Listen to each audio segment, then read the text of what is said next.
Em maio, a gente deve saber quem o Lula vai indicar para o Supremo Tribunal Federal. Aí, no entorno do presidente, cada um tem um nome para sugerir. Cada aliado do Lula, cada pessoa próxima ao Lula, tem alguém lá que quer ver no Supremo Tribunal Federal. Só que ninguém sabe quem o Lula vai escolher.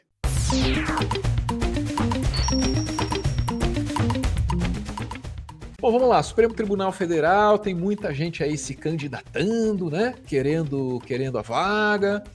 Vamos para a coluna da Bela Megali, onde a gente vai descobrir, não vou ler na íntegra, tá?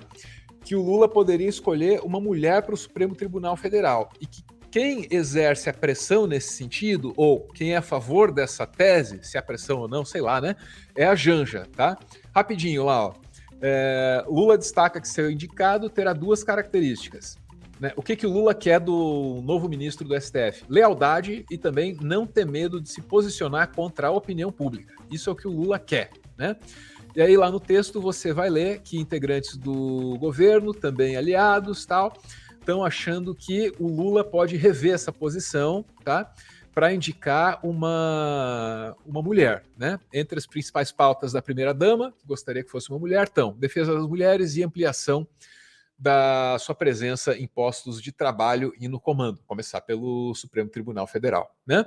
Então tá aí, tem gente, né, primeira-dama, artistas, tal, que tá falando assim, Lula, põe uma mulher, cara, pô, ajuda aí, se ajuda, diversidade e tal.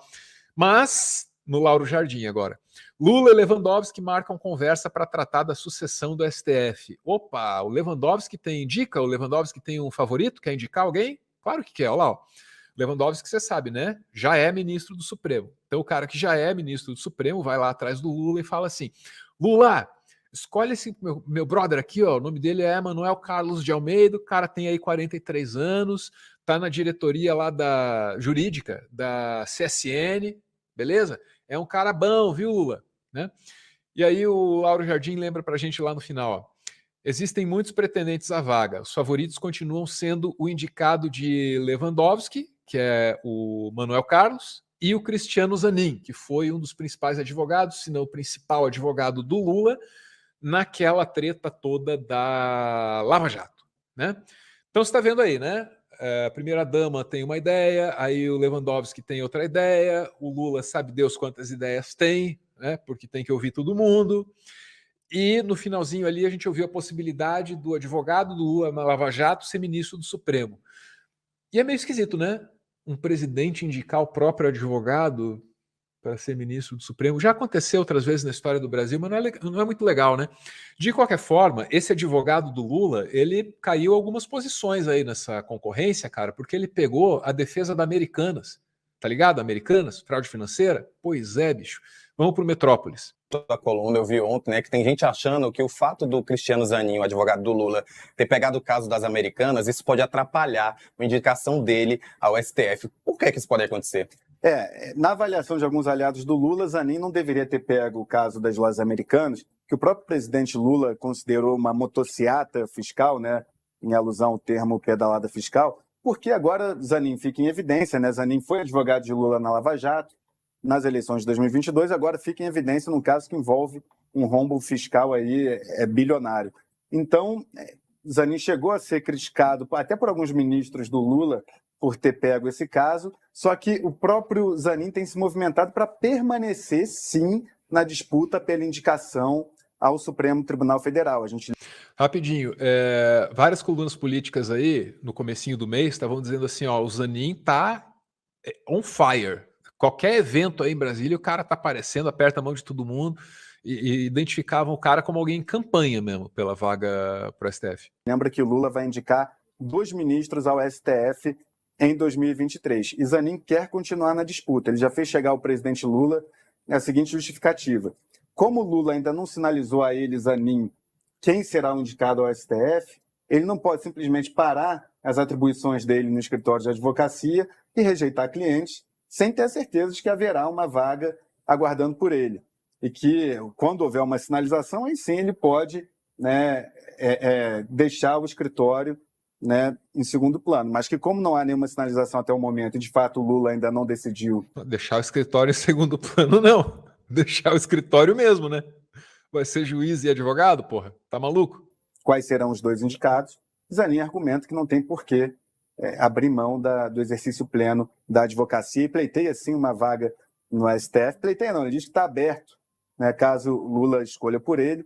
Um dos argumentos que ele usa é até que ele já tem uma carreira de mais de 25 anos na advocacia, que, portanto, estaria propenso a um novo desafio agora como magistrado na Suprema Corte. Muito bem, então aí as informações do Metrópolis a respeito do Zanin, né? É um dos caras mais cogitados para essa vaga no STF, mas aí foi defender Americanas e parece que pegou mal lá dentro do PT. Falou, porra, vamos indicar o cara que defende Americanas no meio desse escândalo pro STF, não vai ficar meio ruim e tal, né?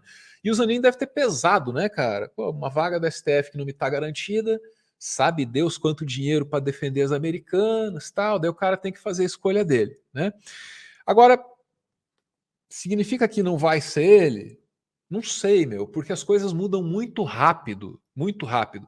Se você voltar para a campanha, você sabe quem que ia ser o ministro do STF? Sabe quem que era o mais cogitado? O Dino, porra. O Flávio Dino, que está no Ministério da Justiça, era cogitado o tempo todo. Perguntavam o tempo inteiro para ele, é verdade que você vai ser ministro do STF quando o Lula ganhar? Pega uma lembrança aí do UOL da época da campanha. Não, federal, senador. Todo mundo está falando aí que Lula já começa a discutir os nomes que serão indicados ao Supremo Tribunal Federal. Qual deve ser o perfil, na sua análise, desses indicados? Isso já é assunto, inclusive? É já uma preocupação do governo eleito ou não? É claro que o Supremo Tribunal Federal ganhou muita relevância nas últimas décadas no Brasil, um espaço hoje central no arranjo institucional do Estado brasileiro. Então, eu diria que é intuitivo, é normal que o presidente Lula esteja pensando no assunto. Agora, consultas sobre nomes eventuais, certamente não é a tarefa do momento, uma vez que nós temos alguns meses até a escolha, nós estamos às voltas com a temática orçamentária, que é muito grave porque tem prazos a serem cumpridos ainda neste ano em curso. Aí o presidente Lula, no próximo ano, deve indicar 2 ministros do Supremo.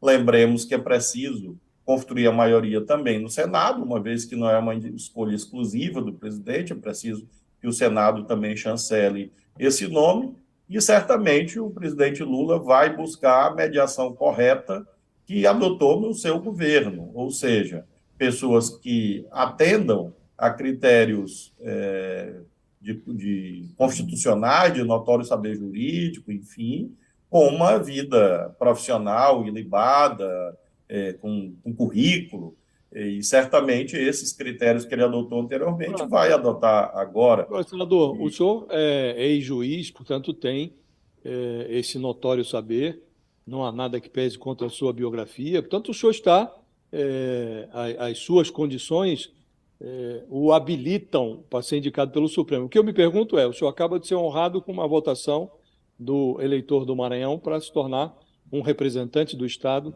no Senado Federal. O senhor se animaria? Seria algo que gratificaria o senhor migrar do Senado para o Supremo? Em 2006, Josias, eu fiz a opção de largar 12 anos de carreira na magistratura federal para ser político. Então, eu estou muito confortável na política e nunca me coloquei esse problema, esse questionamento. A meu ver, ele não existe no mundo prático, né? Eu fico sempre honrado quando daqui da colar alguém menciona, porque é um reconhecimento, como você disse, a atributos, e eu fico grato.